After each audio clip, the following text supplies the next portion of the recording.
والصلاة والسلام على عباده الذين اصطفى خصوصا على أفضلهم وخاتم النبيين محمد الأمين وعلى آله وصحبه أجمعين.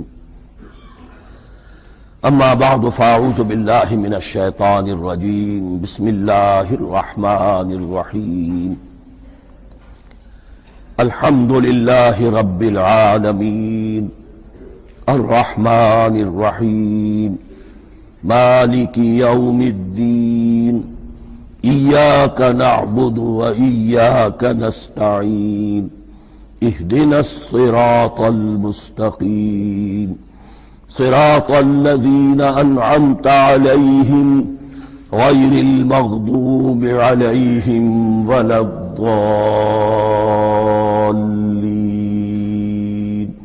آمين.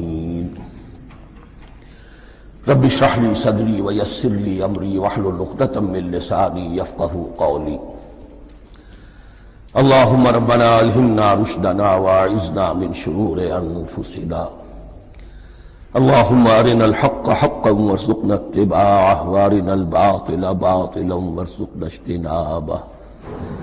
اللهم ربنا يسر لنا أمورنا كلها وأتمم لنا بالخير وتقبل منا فإنك خير المتقبلين آمین یا رب العالمین.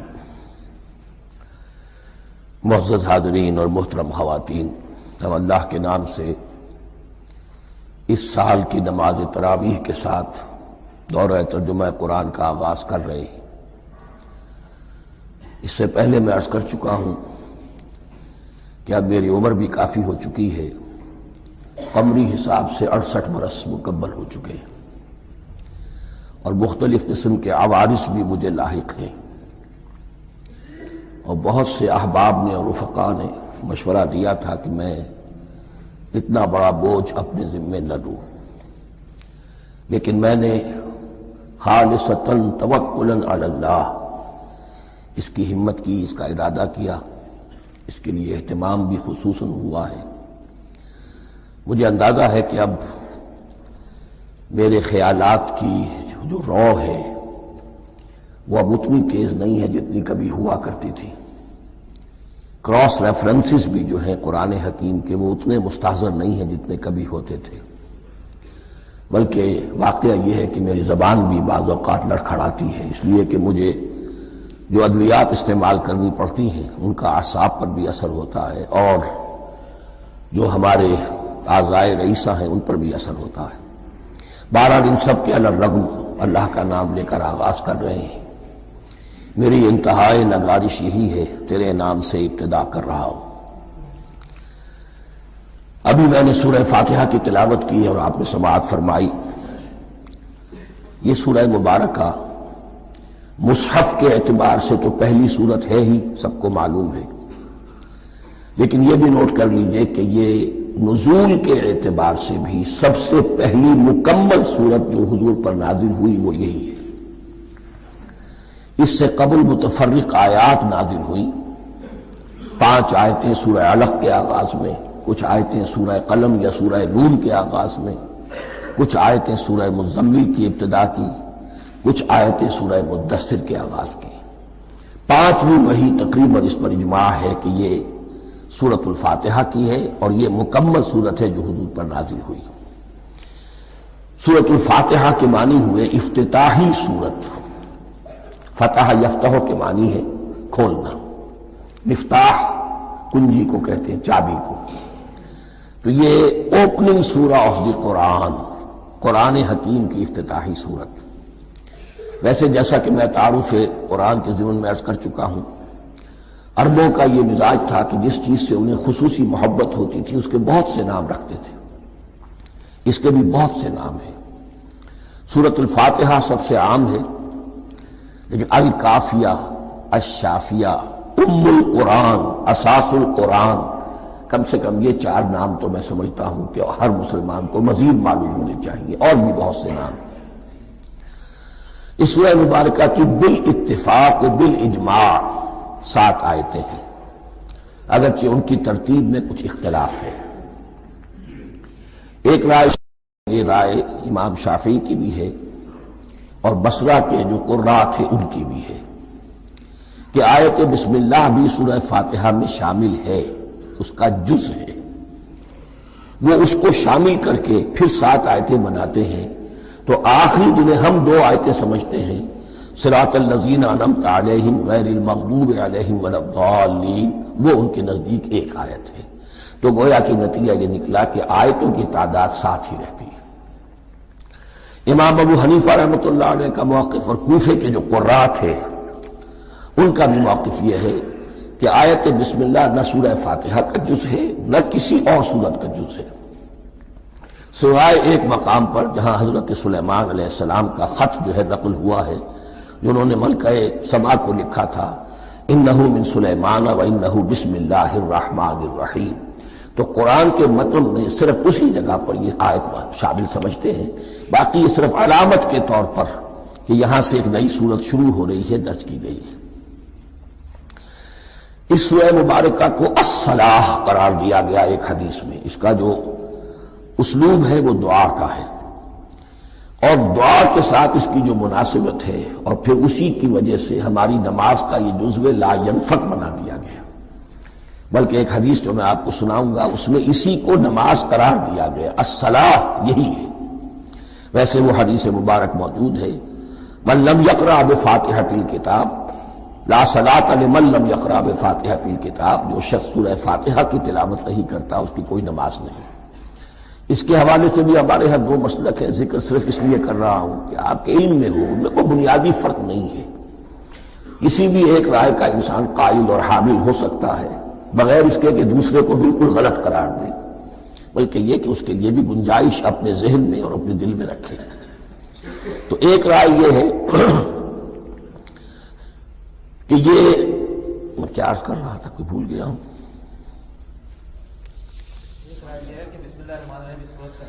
جی، اور دوسری آیت یہ ہے کہ اس کا حصہ نہیں ہے۔ اسی اعتبار سے یہ کہ یہ سورہ مبارکہ نماز میں پڑھی جانی ضروری ہے، لا صلاۃ لمن لم یقرأ بفاتحۃ الکتاب۔ البتہ یہ اختلاف ہے، یہ بات جو میں ذکر کر رہا تھا جو ذہن سے نکل گئی، کہ آیا مقتدی جو ہے امام کے پیچھے کھڑا ہو کر جب نماز پڑھ رہا ہو تو کیا اس صورت میں بھی اس کے لیے لازم ہے کہ سورہ فاتحہ پڑھے؟ اس میں 2 رائے ہو گئی، بلکہ 3۔ ایک رائے انتہائی ہے اور وہ فقہ حنفی کی طرف منسوب ہے کہ اگر آپ امام کے پیچھے مقتدی کی حیثیت سے نماز پڑھ رہے تو کسی بھی رکعت میں آپ سورہ فاتحہ نہیں پڑھیں گے۔ ایک دوسری بالکل برعکس رائے ہے، وہ امام شافعی رحمۃ اللہ علیہ کی ہے کہ ہر حالت میں چاہے امام جہری رکعت پڑھا رہا ہو جس میں وہ بلند آواز سے سورہ فاتحہ پڑھ رہا ہو اور چاہے وہ سری رکعت ہو، ہر حالت میں مقتدی کو بھی پڑھنی ہے۔ ایک تیسری رائے بین ہے، وہ امام مالک کی ہے رحمۃ اللہ علیہ، کہ جو سری رکعت ہے جس میں کہ امام بھی خاموشی سے پڑھ رہا ہے مقتدیوں کو بھی پڑھنی چاہیے، جو جہری رکعت ہے جس میں کہ امام بلند آواز سے پڑھ رہا ہے اس میں مقتدیوں کو خاموش رہ کر پوری توجہ جو ہے سننے پر صرف کر دینی چاہیے۔ اذا قرئ القرآن فاستمعوا له وانصتوا، جب قرآن پڑھا جا رہا ہو تو پوری توجہ اس کے پڑھنے پر مرکوز کر۔ میرے اپنی رائے میں یہ تیسری رائے سب سے زیادہ صائب ہے اور اس میں کسی طرح کی بھی کوئی پیچیدگی پیدا نہیں ہوتی۔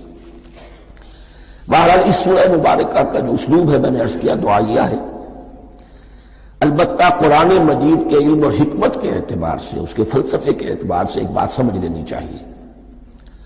قرآن کا فلسفہ یہ ہے کہ بنیادی ہدایت ہر انسان کے دل میں موجود ہے بالقوہ، پوٹینشلی۔ یہ جو قرآن مجید یا اللہ کی کتابیں نازل ہوتی ہیں یہ انہیں ایکٹیویٹ کرتی ہیں، جو اندر کی جو ڈورمنٹ کانشسنس ہے، خوابیدہ شعور جو ہے اسے بیدار کر کے اور پھر یہ کہ اسے اجاگر کرتی ہیں۔ ہر سلیم الفطرت انسان اور سلیم العقل انسان، 2 سلامتی یہ شرط ہے، سلیم الفطرت، نیچر پرورٹڈ نہ ہو، فطرت مسخ نہ ہو گئی ہو، عقل سلیم ہو۔ ان دونوں چیزوں کا نتیجہ یہ نکلتا ہے کہ وہ انسان از خود بغیر کسی وحی کی رہنمائی کے، بغیر کسی نبی کی تعلیم کے سے استفادہ کیے ہوئے از خود بھی کچھ حقائق تک پہنچ جاتا ہے۔ اور وہ حقائق کیا ہے؟ نمبر ایک یہ کہ اس کائنات کا ایک خالق ہے، وہ ایک ہے، اور وہ تمام صفات کمال سے متصف ہے۔ نمبر دو یہ کہ انسان کی زندگی صرف یہ زندگی نہیں ہے، بلکہ ایک اور زندگی ہے کہ جس میں اس زندگی کے اعمال کے نتائج برآمد ہوں گے۔ یہ دو باتیں، اس کی زیادہ وضاحت کے ساتھ جو ہے اس کا تذکرہ آئے گا سورہ لقمان میں، جہاں حضرت لقمان کی شخصیت کا تذکرہ ہے۔ لیکن یہاں صرف یہ بات سمجھ لیجئے کہ قرآن کا فلسفہ یہ ہے کہ ہر انسان میں، ہر فرد نوع بشر میں جو اپنی ولادت کے وقت مسلم ہوتا ہے، حضور کی حدیث ہے کل مولود یولد علی الفطرہ ابواہ یحودانہ او ینصرانہ او یمجسانہ، ہر بچہ نوع انسانی کا فطرت اسلام پر پیدا ہوتا ہے، وہ فطرت کے اندر وہ ہدایت ودیت ہے۔ اب اگر وہ فطرت بس نہیں ہوئی اور عقل جو ہے وہ صحیح رخ پر کام کر رہی ہے تو ان دو حقائق تک وہ انسان خود پہنچ جائے گا۔ لیکن ان دونوں حقائق تک پہنچنے کے بعد اب وہ دست بستہ دعا کرے گا کہ اے رب اب مزید ہدایت تو مجھے عطا فرما۔ ایک تو یہ کہ میں کیا کروں کیا نہ کروں، میری عقل اس میں ٹھوکر کھا سکتی ہے، میں کسی اچھی چیز کو بری سمجھ سکتا ہوں، کسی بری کو اچھی سمجھ سکتا ہوں، تو مجھے صحیح راستہ، صحیح راہ ہدایت پر چلا۔ یہ دعا ہے جو انسان کرتا ہے جبکہ وہ ایمان باللہ اور ایمان بالآخرہ تک خود پہنچ چکا ہوتا ہے، اور یہ سمجھتا ہے کہ صحیح زندگی کا رخ یہی ہے کہ جس رب کو میں نے پہچانا ہے کہ وہ اس کائنات کا خالق ہے اور مالک ہے اور رب ہے، میں اس کی بندگی کروں، اس کی اطاعت کروں، اس کا حکم مانوں، اس کے راستے پر چلوں۔ لیکن وہ راستہ کون سا ہے؟ اس کے لیے پھر دست بدعا ہوتا ہے کہ پروردگار تو میری رہنمائی فرما۔ یہ مقام ہے کہ جہاں آپ سمجھ لیجئے اپنے آپ کو بھی آج اس جگہ پر تصور کرتے ہوئے پھر اس سورہ مبارکہ کو پڑھیے کہ آپ اس مقام پر اللہ کے فضل و کرم سے پہنچ چکے ہیں کہ اللہ کو آپ نے پہچان لیا اور اس کی توحید کو جان لیا، اس کی جملہ صفات کمال سے آپ واقف ہو گئے۔ آپ یہ بھی جان گئے کہ بڑھ کر اس کے حضور میں حاضر ہونا ہے اور وہ حساب کتاب لے گا۔ پھر آپ نے یہ عہد بھی کر لیا کہ اب زندگی گزارنی ہے اس رب کی بندگی میں، اسی کی فرما برداری میں۔ اب یہاں کھڑے ہو کر آپ پوچھتے ہیں کہ اللہ مجھے وہ تفصیلی ہدایت عطا فرما، ایسا نہ ہو کہ کبھی میں کسی راستے پر چلتا ہوا کسی پگڈنڈی پر مڑ جاؤں اور وہ تھوڑی سی جو ڈیوییشن ہو میرے راستے کی وہ میری عاقبت کو برباد کر دے۔ یک لحظہ غافل گشتم و صد سال راہم دور شد، اس لیے کہ ہوتا یہی ہے سیدھے راستے سے ذرا سی کوئی پگڈنڈی جو ہے تھوڑے سے اینگل پر نکلی ہے، لیکن جب چلتے جائیں گے آپ تو جتنا آگے بڑھیں گے اس پر، اس راہ صراط مستقیم سے آپ اتنے ہی زیادہ دور ہوتے چلے جائیں گے۔ یہ ہے قرآن مجید کی حکمت اور فلسفے کے اعتبار سے اس سورہ مبارکہ کا مقام۔ اب آئیے ہم بسم اللہ کرتے ہیں۔ بسم اللہ الرحمن الرحیم، شروع کرتا ہوں میں اللہ کے نام سے جو رحمان اور رحیم ہے۔ اس پر کچھ گفتگو ہو چکی ہے تعارف قرآن کے ضمن میں کہ رحمان اور رحیم دو نام ہیں کہ جو رحمت کے مادے سے نکلتے ہیں۔ رحمان میں اللہ تعالیٰ کی رحمت کا جوش ہے، جانی کیفیت، طوفانی کیفیت، اور رحیم میں اللہ تعالیٰ کی رحمت کا دوام اور تسلسل۔ یہ دونوں کیفیات اللہ کی رحمت میں بیک وقت موجود ہیں، جس کا ہم تصور نہیں کر سکتے۔ ہم سمندر کو دیکھتے ہیں، متلاطم سمندر ہے، اس میں ہیجان ہے، طوفان ہے۔ دریا کو دیکھتے ہیں کہ وہ سکون کے ساتھ چل رہا ہے، خاموشی سے چل رہا ہے، بہہ رہا ہے، بس تسلسل کے ساتھ بہہ رہا ہے۔ ہم ان دونوں کیفیات کو علیحدہ دیکھتے ہیں تو ہمارا ذہن ان دونوں کو بیک وقت اس کا تصور نہیں کر سکتا، تخیل ممکن نہیں۔ لیکن اللہ کی رحمت کی یہ دونوں شانیں مستقلاً ہر وقت موجود ہیں بیک وقت، اسی لیے ان دونوں کے درمیان کہیں حرف عطف نہیں آئے گا۔ بسم اللہ الرحمن الرحیم، الحمدللہ رب العالمین۔ کل حمد، اور حمد کو ذہن میں رکھ لیجئے، حمد مساوی ہے تعریف جمع شکر۔ عام طور پر ترجموں میں ایک لفظ لایا جاتا ہے، کل تعریف اللہ کے لیے ہے، یہ کافی نہیں ہے۔ تعریف آپ کسی شے کی کر سکتے ہیں جس میں کوئی حسن ہے، خوبی ہے، کسی بھی اعتبار سے، خواہ آپ کو اس کے حسن و خوبی سے کوئی فائدہ حاصل نہیں ہو رہا۔ ایک پھول ہے، بہت خوبصورت ہے، بس ٹھیک ہے، خوبصورت ہے، آپ نے کہا، تعریف کر دی۔ شکر کرتے ہیں آپ اس شے کا جس سے آپ کو کوئی فائدہ پہنچا ہو، استفادہ ہوا ہو، آپ کی کوئی ضرورت پوری ہوئی ہو، آپ کی کوئی مشکل دفع ہوئی ہو۔ اور آپ دیکھیں گے کہ حمد میں یہ شکر کا پہلو غالب ہے۔ جتنی بھی دعائیں ہیں حضور سے منقول، شکر کے مقام پر وہاں حمد آتا ہے۔ بھوک لگی ہوئی تھی، کھانا کھایا، الحمدللہ الذی اطعمنی وسقانی۔ اب یہاں دیکھیے ترجمہ تعریف نہیں، شکر ہے اس اللہ کا جس نے مجھے کھلایا اور پلایا۔ آپ بیت الخلاء سے باہر آئے، نجاستیں آپ سے دور ہو گئیں، طبیعت میں انشراح ہوا، الحمدللہ الذی اذھب عنی الاذی وعافانی۔ وہ شکر ہے اس اللہ کا جس نے اذیت بخش چیزیں مجھ سے دور کر دیں اور مجھے عافیت بخشی۔ تو یہ الحمدللہ رب العالمین، اللہ تعالیٰ کا حسن و کمال اور حسن و جمال اپنی جگہ بھی اس انتہا کا ہے کہ جتنی تعریف اس کا حق ہے ہم کر ہی نہیں سکتے، لیکن اس کے احسانات اور انعامات ہم پر اتنے ہیں کہ ہم ان کو بھی گن نہیں سکتے۔ لہذا ایک ہی احصاء ہم نے کر دیا الف لام کے ساتھ، الحمدللہ رب العالمین۔ تمام تعریفیں اور کل شکر اللہ کے لیے ہیں کہ جو تمام جہانوں کا پروردگار ہے، رب ہے، مالک ہے۔ رب میں ایک مفہوم ہوتا ہے ربوبیت کا، اور اس میں مفہوم شامل ہوتا ہے تربیت کا، ربیانی صغیرہ۔ تو مالک ہونا اور تربیت دینا، آپ جس شے کے مالک ہوں گے آپ چاہیں گے اس میں بڑھوتری ہو، اس میں اضافہ ہو، وہ نشو و نما پائے۔ تو یہ دونوں چیزیں آپس میں ایک دوسرے کا جڑی ہوئی ہیں، پروردگار بھی اور مالک بھی۔ عام طور پر عربی میں رب کا لفظ مالک کے لیے آتا ہے، رب البیت، رب الدار، رب المال۔ تو معلوم وہاں پر ظاہر بات ہے کہ اس سے مراد کیا ہے، مال والا، گھر والا، گھر کا مالک۔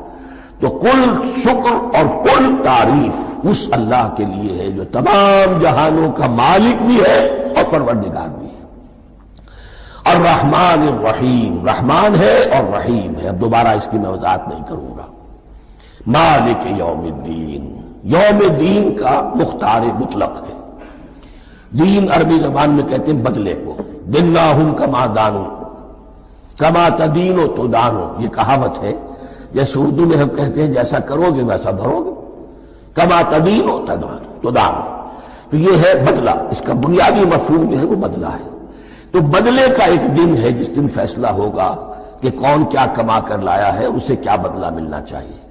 آیا اس کا برائیوں کا پلڑا بھاری ہے کہ اسے سزا ملنی چاہیے، یا اس کی حسنات اور نیکیوں کا پلڑا بھاری ہے کہ اسے جزا ملنی چاہیے، اس کا انعام اور اکرام کے ساتھ معاملہ کیا جانا چاہیے۔ وہ ایک دن ہے، اسے ہم یوم القیامہ کہتے ہیں۔ اور لیکن اصل بات جو یہاں کہی گئی، یعنی ایک جملے میں تین باتوں کا اعتراف ہو رہا ہے۔ بعث بعد الموت، ایک دن آئے گا کہ ہم مرنے کے بعد تمام انسان اٹھا لیے جائیں گے، پھر حساب و کتاب، پھر اللہ کے ہاں حاضری ہوگی اور حساب کتاب ہوگا۔ اور تیسرا یہ کہ اس حساب کتاب کے دن کا مختار مطلق اللہ ہے، یعنی کسی اور کو اپنے ذہن میں سہارا بنا کر آپ زندگی گزاریں کہ وہ مجھے چھڑا لے گا، یا وہ ہستی جو ہے اتنی زوردار ہے کہ وہ مجھے بچا لے گی، اس سے اپنے دل کو، اپنے ذہن کو بالکل پاک کر لیجئے۔ مالک یوم الدین، ایک دوسری جگہ پر قرآن میں آیا ہے، اس روز کوئی پکارنے والا پکارے گا، لمن الملک اليوم للہ الواحد القہار، آج کے دن کس کا اختیار مطلق ہے؟ اور پھر کہا جائے گا اللہ کے لیے، الواحد قہار، جو پوری طرح چھایا ہوا ہے، بس تولی ہے۔ تو مالک یوم الدین، جو جزا و سزا کے دن کا مالک ہے۔ اب یہاں سے کلام ایک رخ بدل رہا ہے۔ ابھی تک تو یہ غائبانہ انداز میں کلام ہو رہا ہے، اللہ سے خطاب نہیں آیا اس میں ابھی۔ الحمدللہ رب العالمین الرحمن الرحیم مالک یوم الدین۔ اب خطاب ہے، ایاک نعبد و ایاک نستعین، ہم صرف تیری ہی بندگی کرتے ہیں اور کریں گے، اور ہم صرف تجھ ہی سے مدد مانگتے ہیں اور مانگیں گے۔ یہ ترجمہ میں کیوں کر رہا ہوں کہ یہ فعل مضارع ہے۔ عربی زبان میں فعل مضارع حال اور مستقبل دونوں کو کور کرتا ہے۔ کا جو ہے مفعول فاعلی جو ہے، مفعول جو ہے اس میں ضمیر مفعولی اسے پہلے لا کر حشر کا مضمون پیدا ہو گیا۔ ہم تیری بندگی کرتے ہیں نہیں، ہم تیری ہی بندگی کرتے ہیں اور کریں گے۔ حال میں ترجمہ کیجئے تو یہ اظہار حال ہے، اور مستقبل میں ترجمہ کیجئے تو ایک عہد ہے، قول و قرار ہے، بہت بڑا معاہدہ ہے۔ وَإِيَّاكَ نَسْتَعِينُ، اور صرف تجھ ہی سے مدد مانگتے ہیں اور مانگیں گے۔ اس میں بھی حال کا ترجمہ اظہار حال، اللہ کرے کہ واقعی ہمارا حال وہی ہو، جب ہم یہ الفاظ کہتے ہیں تو واقعتاً ہم اس پر پورے اتر رہے ہوں کہ اسی کی بندگی کر رہے ہوں اور اسی سے ساری استعانت اور استمداد کر رہے ہیں۔ جہاں تک مستقبل کا تعلق ہے وہ پھر ایک عہد ہے، اہدنا الصراط المستقیم، یہ مقام وہ آ گیا کہ یہاں تک تو اے پروردگار ہم پہنچ گئے تیرے فضل سے، تیرے کرم سے۔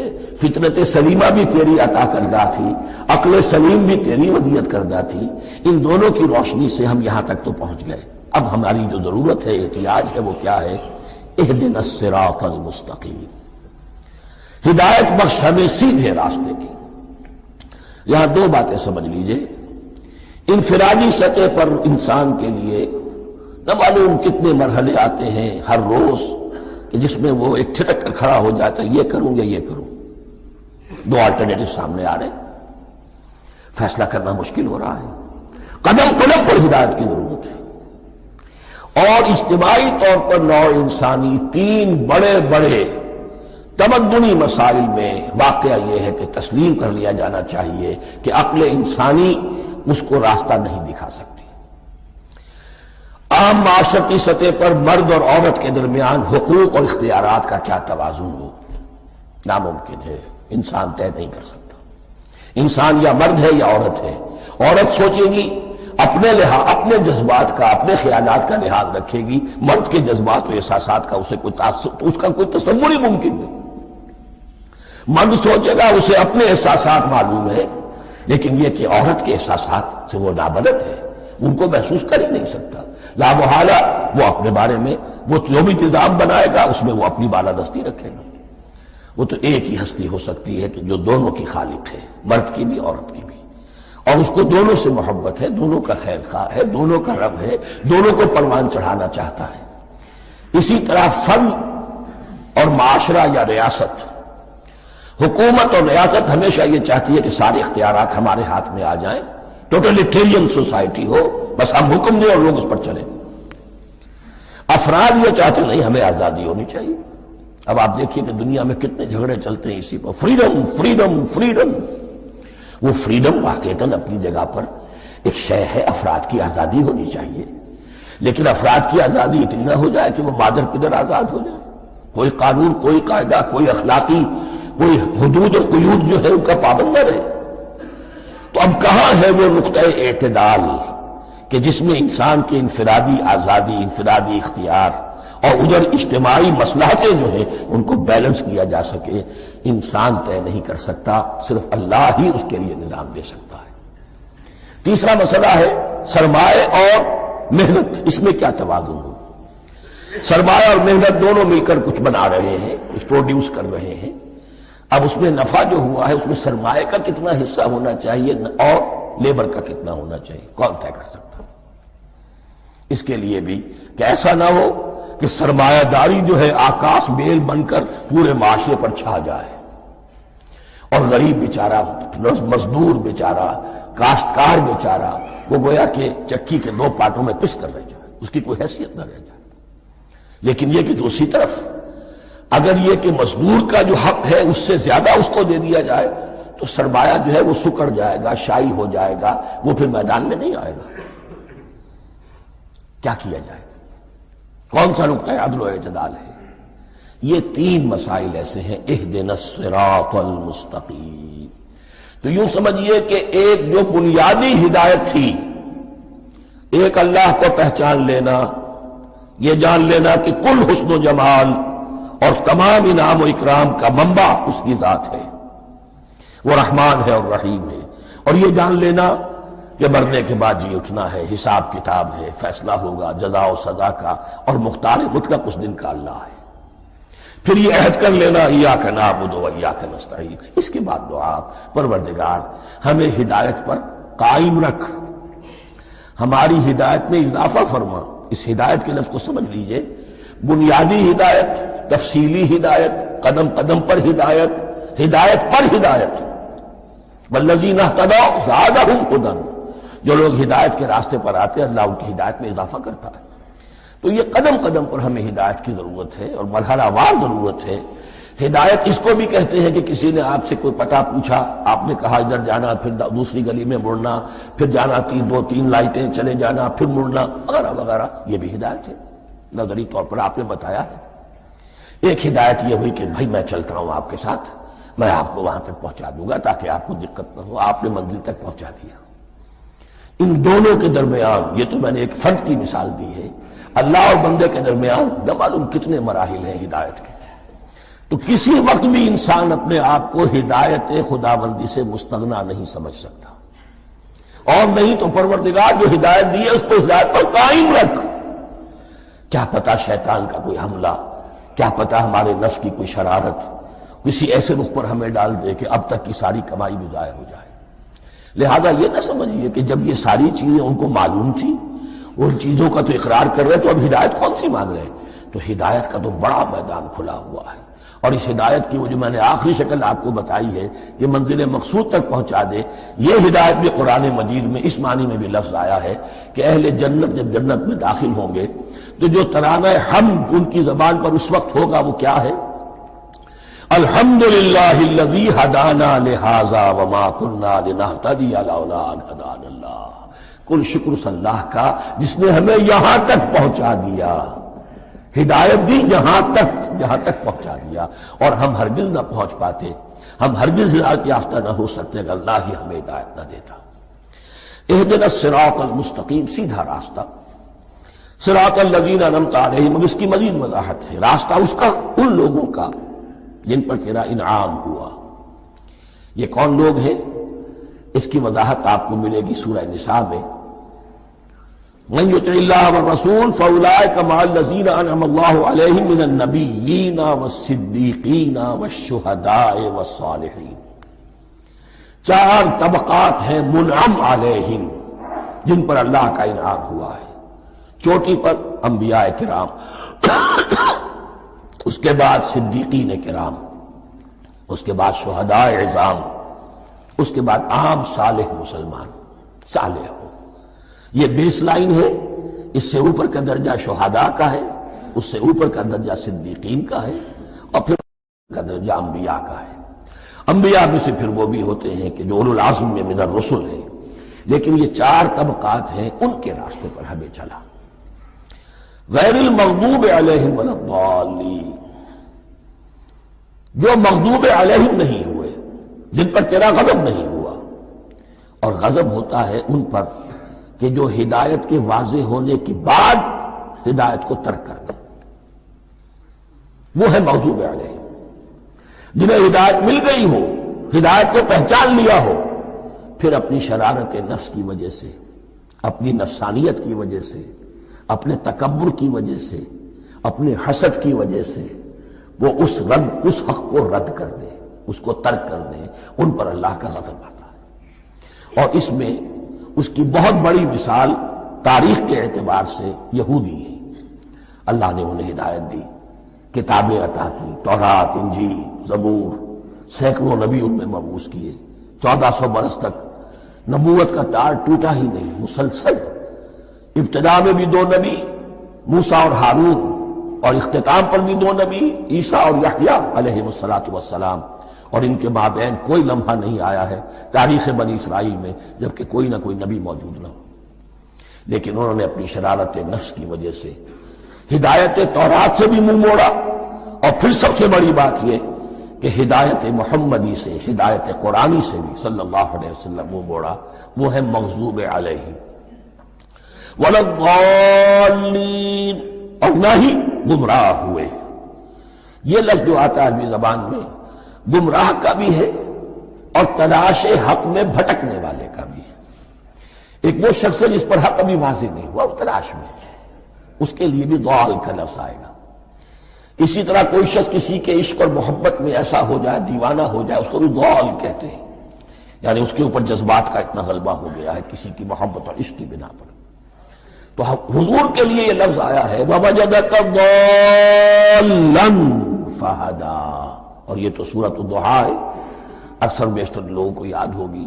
تو یہ جو ضال کا لفظ ہے، اس میں سمجھ لیجئے ضروری نہیں ہے کہ وہ گمراہ ہو، بلکہ وہ بھی کہ جو ابھی راہ ہدایت کی طلب میں، اس کے حصول کے لیے اس کی تلاش میں کوشاں ہیں، اور وہ بھی کہ جو کسی مغالطے کی وجہ سے حق سے منحرف ہو جائے۔ یہ بھی جان لیجئے کہ ایک ہے بدنیتی، تکبر، حسد، حق کو جان کر پہچان کر رد کر دینا یا چھوڑ دینا یا ترک کر دینا، ایک ہے کسی غلطی میں، کسی جذبات کے اندر آ کر، کسی غلو کے اندر مبتلا ہو کر اور حق سے منحرف ہو جانا۔ اس کی جو سب سے بڑی مثال ہے وہ نصارہ ہے، عیسائی ہے۔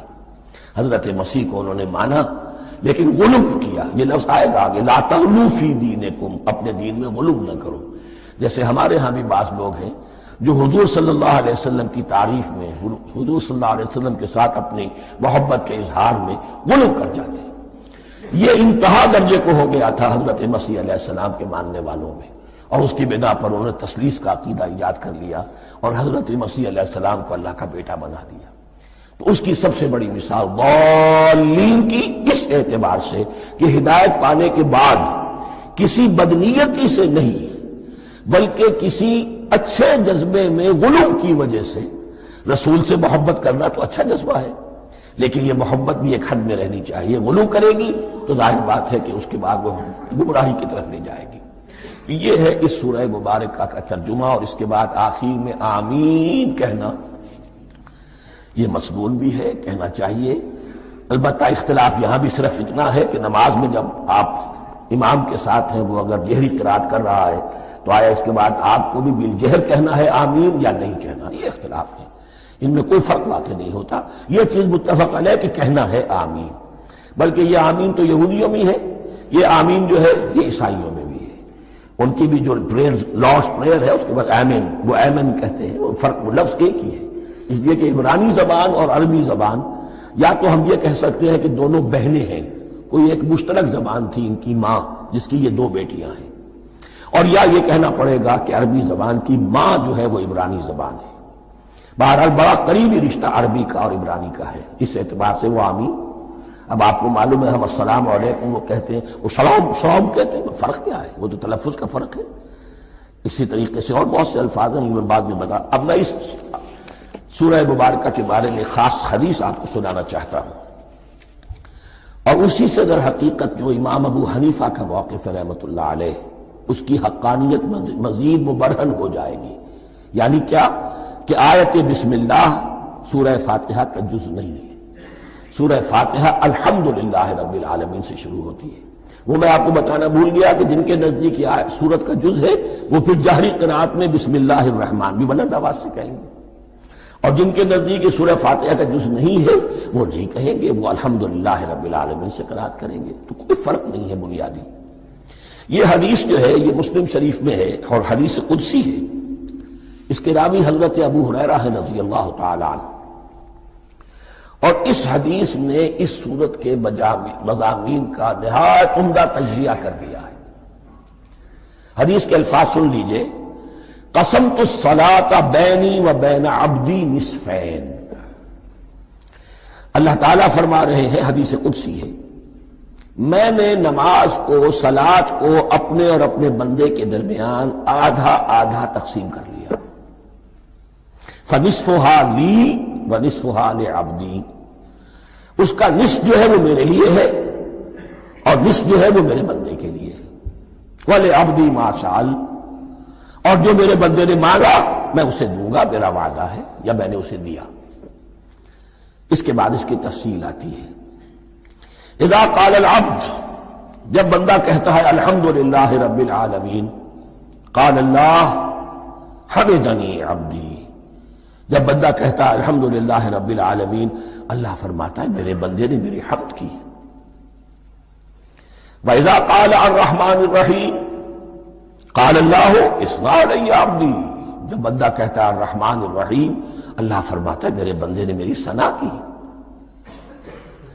وَإِذَا قَالَ مَالِكِ يَوْمِ الدِّينِ قَالَ اللَّهُ تَعَالَى مَجَّدَنِي عَبْدِي، میرے بندے نے میری تمجید بیان کی، میری بزرگی بیان کی۔ اب یہ تین آیتیں ہو گئیں، تینوں میں اللہ کی حمد ہے، ثنا ہے، تمجید ہے۔ یہ تین آیتیں خالص اللہ کے لیے ہو گئیں۔ اب چوتھی آیت آئی، ایاک نعبد و ایاک نستعین۔ اس کے بارے میں جب بندہ کہتا ہے اذا قال العبد ایاک نعبد و ایاک نستعین، قال اللہ تعالی ھذا ما بینی و بین عبدی ولعبدی ما سأل، یہ میرے اور میرے بندے کے درمیان ہے۔ یہ تو یوں سمجھئے کہ یہ گرا لگ گئی ہے میرے اور میرے بندے کے مابین۔ اس نے مجھ سے قول و قرار کیا ہے، اس نے میری بندگی کا اعتراف کیا ہے، اس نے تسلیم کیا ہے کہ میری ہی بندگی کرتا ہے اور کرے گا، اور مجھ سے مدد چاہیے ہے۔ ھذا ما بینی و بین عبدی، یہ معاہدہ ہے، معاہدہ دو فریقوں کے مابین ہوتا، یہ میرے اور میرے بندے کے مابین ہے۔ وَلِعَبْدِي مَا سَأَلَ، اور میں نے اپنے بندے کو دیا جو اس نے مانگا، وہ میری مدد چاہتا ہے، میری مدد اس کے شامل حال رہے گی۔ فَإِذَا قَالَ، اور جب بندہ کہتا ہے اهْدِنَا الصِّرَاطَ الْمُسْتَقِيمَ صِرَاطَ الَّذِينَ أَنْعَمْتَ عَلَيْهِمْ غَيْرِ الْمَغْضُوبِ عَلَيْهِمْ وَلَا الضَّالِّينَ، قَالَ اللَّهُ تَعَالَى هَذَا لِعَبْدِي وَلِعَبْدِي مَا سَأَلَ۔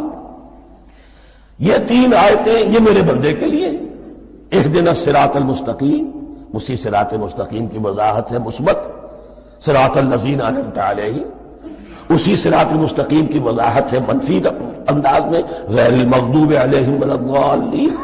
یہ سب میرے بندے کے لیے ہے، اور میں نے اپنے بندے کو دیا جو اس نے مانگا۔ اس کو میں نے ایک مرتبہ یہ ترازو کی شکل میں اس کو لکھوایا تھا۔ دیکھیے یہ ایاک نعبد و ایاک نستعین، یہ ہے وہ ترازی کی وہ ڈنڈ، واو جو ہے ایاک نعبد و ایاک نستعین، واو جو ہے گویا کہ وہ مٹھ ہے جس سے کہ ترازو کو پکڑا جاتا ہے۔ ادھر ایک پلڑا ہے جس کی تین آیتیں ہیں، الحمدللہ رب العالمین الرحمن الرحیم مالک یوم الدین۔ اس کا نتیجہ کیا نکلا؟ ایاک نعبد۔ آپ نے شاید یہ سنا بھی ہو ایک بہت ہی عمدہ قرات کا جو ریکارڈ ہے قاری عبدالباسط عبدالصمد کا، وہ یہیں سے چل کر سورہ فاتحہ کی قرات کر کے ایاک نعبد پر آ کر رکتا ہے۔ الحمدللہ رب العالمین الرحمن الرحیم مالک یوم الدین ایاک نعبد۔ گویا کہ یہاں یہ صورت بالکل ہاف ہو گئی ہے۔ تین آیتوں میں اللہ کی حمد ہے، ثنا ہے، تمجید ہے، جس کا نتیجہ ہم تیری ہی بندگی کرتے ہیں، تیری ہی اطاعت کریں گے۔ لیکن اب اس کے بعد سوال ایاک نستعین، اسی کی جو استعانت کیا درکار ہے ہمیں؟ ہدایت۔ ہدایت سب سے بڑی استعانت ہے، ہدایت ہی تو سب سے بڑی مدد ہے۔ اهدنا الصراط المستقیم صراط الذین انعمت علیہم غیر المغضوب علیہم ولا الضالین۔ یہ ایاک نستعین کے حکم کے ساتھ یہ تین آیتیں آ گئیں، اهدنا الصراط المستقیم صراط الذین انعمت علیہم غیر المغضوب علیہم ولا الضالین۔ قسمت الصلاة بینی و بین عبدی نصفین فنصفها لی ونصفها لعبدی ولعبدی ما سأل۔ اللہ تعالیٰ اس سورہ فاتحہ کا جو اصل مفہوم ہے وہ بھی ہمارے ذہنوں پر، ہمارے شعور کی سطح پر اسے اجاگر کیے رکھے، ہمیں توفیق دے کہ جب بھی پڑھیں، جب بھی سنیں تو وہ کیفیت اگر ہو جائے۔ اس لیے کہ ایک حدیث ہے کہ الصلاۃ معراج المومنین، نماز تو اہل ایمان کے حق میں معراج کے درجے میں ہے۔ اس حوالے سے ہم یہ سمجھ سکتے ہیں کہ کوئی وقت ایسا آ سکتا ہے کہ انسان کو واقعتاً، روح انسانی واقعتاً اللہ کے یہ جواب سنے۔ انہونی بات نہیں ہے یہ، ہوتا ہے خطاب آخر، اٹھتا ہے حجاب آخر، کرتے ہیں خطاب آخر، یہ تو ہوتا ہے۔ مخاطبہ الہی، یہ تو میں نے عرض کیا کہ ثابت ہے، مخاطبہ، محادث اور تحدیث اللہ بندوں سے کلام کرتا ہے۔ اب آئیے بسم اللہ الرحمن الرحیم، اب یہ سورہ بقرہ شروع ہو رہی ہے۔ سورۃ البقرہ جو 286 آیات پر مشتمل ہے، تقریباً 2.5 پاروں پر پھیلی ہوئی ہے۔ ہر شخص جانتا ہے کہ یہ قرآن حکیم کی حجم کے اعتبار سے سب سے بڑی سورت ہے، لیکن یہ معاملہ صرف حجم کا نہیں ہے۔ نبی اکرم صلی اللہ علیہ وسلم نے اسے سنام القرآن قرار دیا ہے۔ آپ نے فرمایا لکل شیء سنام، ہر چیز کی ایک چوٹی ہوتی ہے، جیسے اونٹ کا کوہان ہوتا ہے۔ وسلام القرآن البقرہ، سلام القرآن، قرآن کی چوٹی جو ہے وہ سورۃ البقرہ ہے۔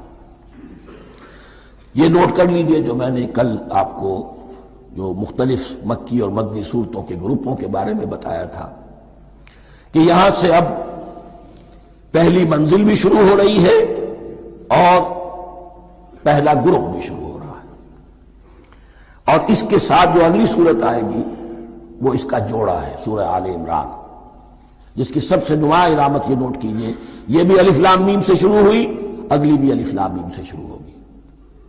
اس کے بعد دو صورتیں مدنی اور ہیں، لیکن ان دونوں میں نہ حروف مقطعات ہے نہ کوئی اور تمہیدی کلام ہے، براہ راست خطاب سورہ نساء میں یا ایھا الناس اور سورہ مائدہ میں یا ایھا الذین آمنوا، کوئی تمہیدی بات نہیں، کوئی حروف مقطعات نہیں، براہ راست خطاب۔ وہ ایک جوڑا ہے سورہ نساء اور سورہ مائدہ، اور یہ ایک جوڑا ہے سورہ بقرہ اور سورہ آل عمران۔ سورہ بقرہ اور سورہ آل عمران کو نبی اکرم صلی اللہ علیہ وسلم نے الزہراوین بھی قرار دیا ہے۔ زہرا کہتے ہیں بڑی روشن چیز کو، یہ حضرت فاطمہ رضی اللہ تعالی عنہا کے نام کے ساتھ آتا ہے، فاطمۃ الزہراء، تو زہرا بہت روشن دمکتی ہوئی شے۔ الزہراوین، یہ دو نہایت دمکتی ہوئی صورتیں ہیں جو قیامت کے دن دو بدلیوں کی شکل میں ظاہر ہوں گی، حضور نے فرمایا، اور جو لوگ ان صورتوں سے محبت کرتے تھے ان پر سایہ کریں گی۔ اللہم ربنا اجعلنا منہم، ہمیں اللہ تعالیٰ ان میں شامل فرما دے۔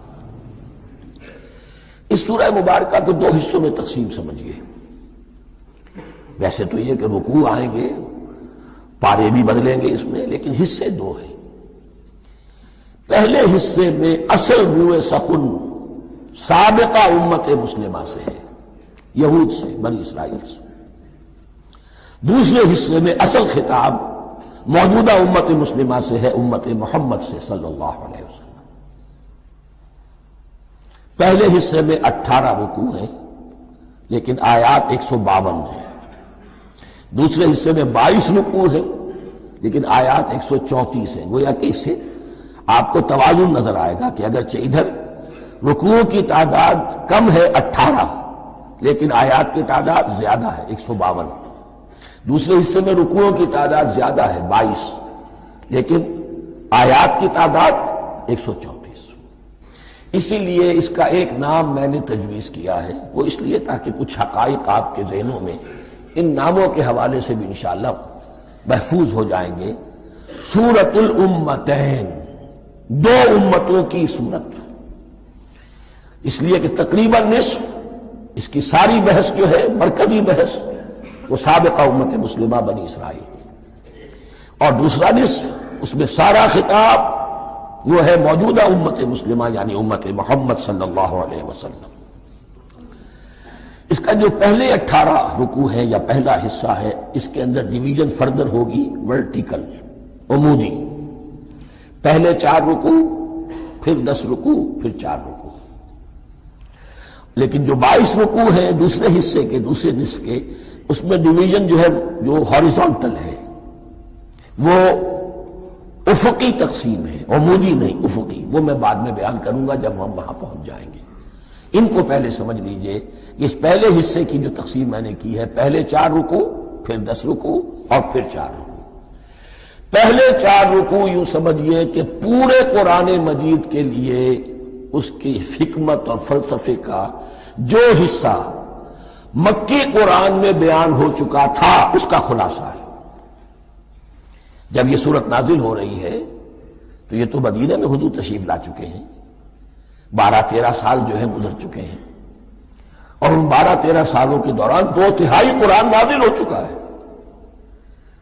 اس میں جو بھی حکمت، فلسفہ اور بنیادی دعوت، یہ جو چیزیں مکی قرآن میں بیان ہوئی، ان کا خلاصہ نچوڑ نکال کر یہاں 4 رکوعوں میں رکھ دیا گیا۔ اگرچہ ان میں بھی جب گہرائی میں آپ دیکھیں گے تو روح سخن جو ہے وہ بنی اسرائیل کی طرف ہے، وہ میں بعد میں عرض کروں گا، لیکن اضافی طور پر یہ سمجھ لیجئے کہ پورے مکی قرآن کے حکمت اور پیغام کا خلاصہ ان 4 رکوعوں میں۔ پھر 10 رکوع ہیں جن میں براہ راست خطاب ہے سابقہ امت مسلمہ، یا بنی اسرائیل۔ اس کے بھی 2 حصے ہیں۔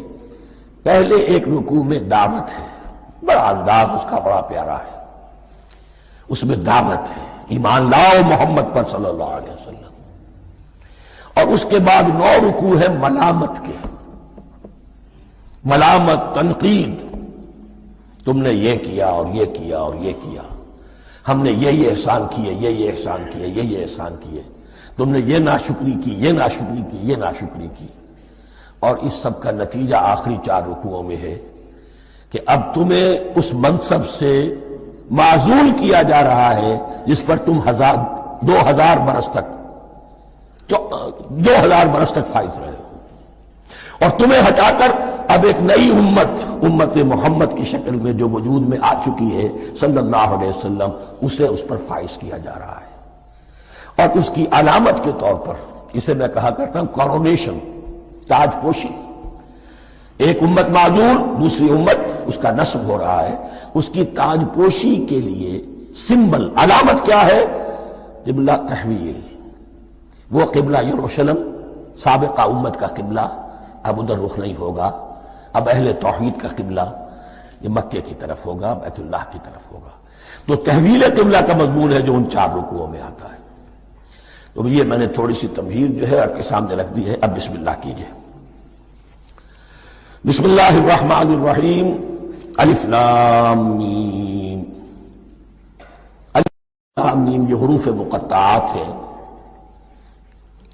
یہ علیحدہ علیحدہ پڑھے جاتے ہیں، علم نہیں پڑھ سکتے اس کو۔ الف لام میم، ہا میم ہے، ہا علیحدہ میم علیحدہ، اگرچہ لکھے ہوئے ہوتے ہیں جڑے ہوئے، کاف ہا یا عین صاد لکھے ہوئے جڑے ہوئے، پڑھے جائیں گے علیحدہ علیحدہ، قطع علیحدہ کرنا۔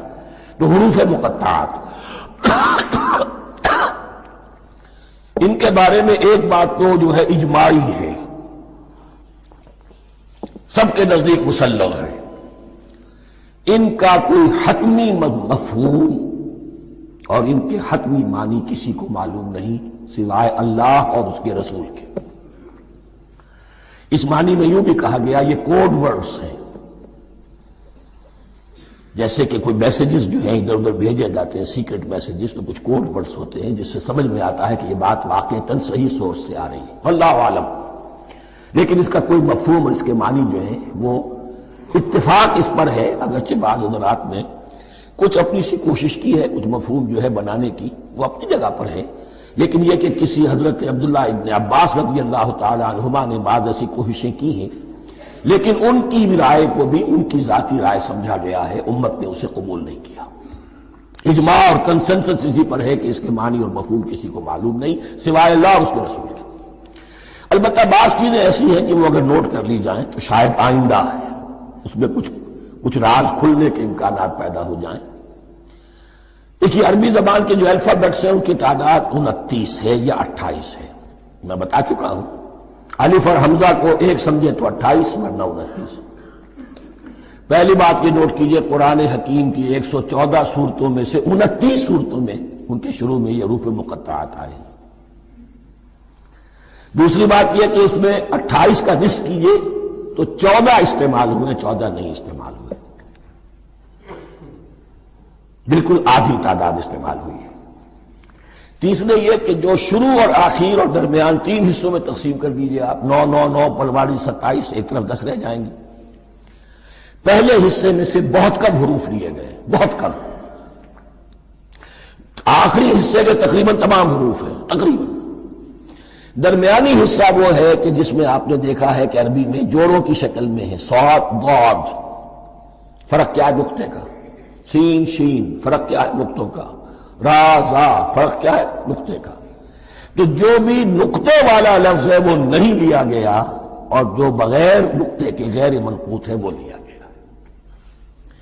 پھر اس میں 3 صورتیں ہیں جن میں ایک ایک حرف آیا ہے، سورہ قاف، سورہ نون، سورہ صاد۔ پھر صورتیں ہیں جن میں 2 آئی ہیں، جن میں 3 آئے ہیں، پھر 4 آئے ہیں، 2 ہی صورتیں ہیں جن میں 4 ہیں، اور 2 ہی صورتیں جن میں 5 ہیں۔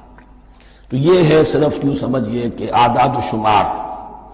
اس کے حوالے سے کچھ آدمی غور کرے تو شاید کوئی بات نکلے۔ باقی وہ مثال میں آپ کو بتا دیتا ہوں کہ حضرت عبداللہ ابن عباس نے ایک رائے ظاہر کی کہ الف لام میم در حقیقت ایک جملے کا خلاصہ ہے۔ انا اللہ اعلم، پہلا لفظ انا، اس کا الف لے لیا، درمیانی لفظ اللہ، اس کا درمیانی لام لے لیا، تیسرا لفظ اعلم، یہ آخری لفظ ہے، آخری حرف میم لے لیا۔ انا اللہ اعلم، میں اللہ جانتا ہوں، واللہ اعلم، واقعتاً اللہ ہی جانتا ہے۔ یہ حضرت عبداللہ ابن عباس کی رائے ہے، لیکن اگرچہ انہیں حبر الامت مانا گیا ہے، لیکن یہ کہ ان کی اس رائے کو بھی اکثر و بیشتر مفسرین نے قبول نہیں کیا۔ اب جو پہلے 2 رکوع ہیں اس سورہ بقرہ کے، ان کے بارے میں تعویل عام اور تعویل خاص کا ایک بڑا بنیادی فرق ہے جو نوٹ کر لینا چاہیے۔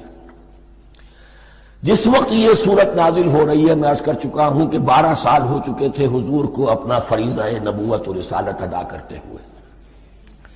ایک جماعت اچھی بھلی تیار ہو چکی تھی جنہوں نے حضور کی دعوت پر لبیک کہا، ایمان لائے اور آپ کی تعلیمات پر عمل کیا۔ وہ ایک گروہ موجود تھا، یہ ابو بکر ہے، یہ عمر ہے، یہ عثمان ہے، یہ طلحہ ہے، یہ زبیر ہے، یہ عبد الرحمن ابن عوف ہے، یہ مصعب بن عمیر ہے، دیکھ لو۔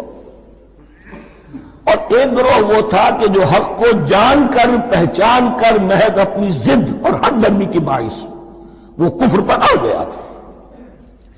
اور اب ایک تیسرا گروہ پیدا ہو رہا تھا مدینے میں آ کر، وہ ابھی ایمبریونک سٹیج میں ہے، کہ جو داعی ہے، مدعی ہے کہ ہم مانتے ہیں لیکن حقیقت میں نہیں مانتے۔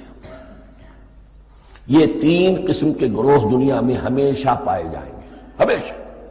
اب اسے میں اس کو لا رہا ہوں تعویل عام کی طرف۔ جب بھی کبھی کوئی دعوت اٹھے گی انقلابی، ایک ہوتا ہے واعظ و نصیحت، ٹھیک ہے، جس نے بھی فائدہ اٹھایا اٹھا لیا۔ ایک ہوتی ہے دعوت انقلابی، وہ انقلابی دعوت کا ہدف ہوتا ہے نظام کو بدلنا۔ نظام بدلتا ہے تو ظاہر بات ہے کہ جو لوگ اس نظام میں جن کے ویسٹڈ انٹرسٹ ہیں اور جن کو پریولیجز حاصل ہیں، جن کے مفادات ہیں، وہ تو لازماً اپنے نظام کا تحفظ کریں گے۔ ٹکراؤ ہوگا، تصادم ہوگا، تصادم میں جانی نقصان بھی ہوگا، مالی نقصان بھی ہوگا۔ یہ گویا کہ کسی انقلابی دعوت کے لوازم ہیں۔ اگر یہ شاید نہ ہو تو ان دعوت انقلابی ہے ہی نہیں۔ اس اعتبار سے ہر انقلابی دعوت کے جواب میں 3 طبقے پیدا ہو جاتے ہیں۔ ایک وہ کہ جو اس دعوت کو قبول کرتے ہیں دیانت کے ساتھ، خلوص کے ساتھ، اخلاص کے ساتھ، اور پھر پوری جوانمردی کا ثبوت دیتے ہیں، ہر چہ بعد آباد، اب جو آئے سو آئے، جان دینی پڑے حاضر ہیں، مال دینا پڑے حاضر ہیں، کوئی تکلیف آئے، کوئی مشقت آئے، کوئی مصیبت آئے، کوئی قربانی کرے، حاضر۔ جب پکارا گیا، واپس نہیں پھیرا کوئی فرمان جنوں کا، اور تنہا نہیں لوٹی کبھی آواز جرس کی۔ خیریت جا راحت تن صحت داما، سب بھول گئی مصلحتیں اہل ہوس کی۔ ایک وہ لوگ ہوتے ہیں، ایک وہ لوگ ہوتے ہیں کہ جو اڑ جاتے ہیں ضد پر، ہٹ درمی پر، ماننے کے باوجود، جاننے کے باوجود کہ بات تو ٹھیک ہے جو کہہ رہے ہیں، کیسے مان لیں؟ ہماری سیادت، ہماری چودراہٹ، ہمارے مفادات، ہمارے یہ ساری چیزیں ان سب کے اوپر زد پڑ رہی ہے۔ یہ لوگ اڑ جاتے ہیں، اور پھر کوئی دعوت، کوئی نصیحت، کوئی مزید افہام و تفہیم ان کے حق میں مفید نہیں ہوتی۔ اس لیے کہ صحیح بات ہے جو کہتے ہیں کہ سوتے کو تو جگایا جا سکتا ہے، جاگتے ہو کیسے جگائیں؟ کوئی سویا ہوا ہے تو آپ اسے جگا دیں گے، جو جاگا ہوا ہے لیکن وہ بنا ہوا ہے، وہ اٹھنے کو تیار ہی نہیں ہے، تو آپ کیسے اٹھا دیں گے اس کو؟ تو جو لوگ جان بوجھ کر حق کو پہچان کر رد کر دیتے ہیں، پھر ان کے حق میں کوئی دعوت، کوئی نصیحت، کوئی تبلیغ، کوئی انذار، کوئی تبشیر مفید نہیں ہوتی۔ تیسرا درجہ ایسے لوگوں کا ہوتا ہے جو یا تو شروع میں آتے ہی شرارت کے ارادے سے ہیں، کوئی مصلحت ہے جس کی وجہ سے اس دعوت کو قبول کر لیا، کوئی ذاتی منفعت ہے جس کے لیے قبول کر لیا، یا یہ کہ شروع میں تو اخلاص کے ساتھ آتے ہیں لیکن جب قربانی دینے کا وقت آتا ہے تو ان کے اندر سیرت و کردار کی وہ مضبوطی نہیں ہوتی کہ ہر شباد آباد، یہ نہیں ہوتی، وہ پھر ڈگمگاتے رہتے ہیں، کبھی کچھ چلے پھر کہیں چھٹک کر رہ گئے، پھر کہیں کچھ چلے پھر چھٹک کر رہ گئے۔ یہ تیسرا طبقہ ہے کہ جو کہتا ہے، دعوی مدعی ہے کہ ہم نے مانا ہے، قبول کیا ہے، بات ٹھیک ہے، کچھ تھوڑا بہت چلتے بھی ہیں، لیکن جہاں مشکل آئی چھٹک کر کھڑے ہو گئے، اونگے منہ گر پڑے۔ یہ تیسرا طبقہ ہے۔ اس کے لیے لفظ ہمارے ہاں منافقین بھی ہے، لیکن اس رکوع میں آ کر ابھی ان 4 رکوعوں میں نہیں بلکہ سورہ بقرہ میں مکمل میں بھی کہیں نفاق کا لفظ نہیں آیا ہے، اس لیے کہ اسے مرض سے تعبیر کیا گیا ہے۔ یہ مرض ہے ایک، اور اس مرض کے ذریعے سے لوگوں کے اندر جو ہے وہ ایک نفاق کا بیج پڑ رہا ہے، جو ظاہر ہوگا تو منافقت پوری کی پوری کھل کر سامنے آ جائے گی۔ روگ ہے انسانی شخصیت کا، اس حوالے سے وہ تیسری، اور یہ چونکہ اہم ترین حصہ تھا اور یہ مرض اب شروع ہو رہا تھا، مدینے میں، مکے میں نہیں تھا، لہذا زیادہ تفصیل سے اس کے بارے میں گفتگو ہوئی۔ اب ان 2 رکنوں کا سلسلے وار مطالعہ انشاءاللہ اس دوسری نشست میں کریں گے۔ دوسری نشست سے مراد یہی ہے ابھی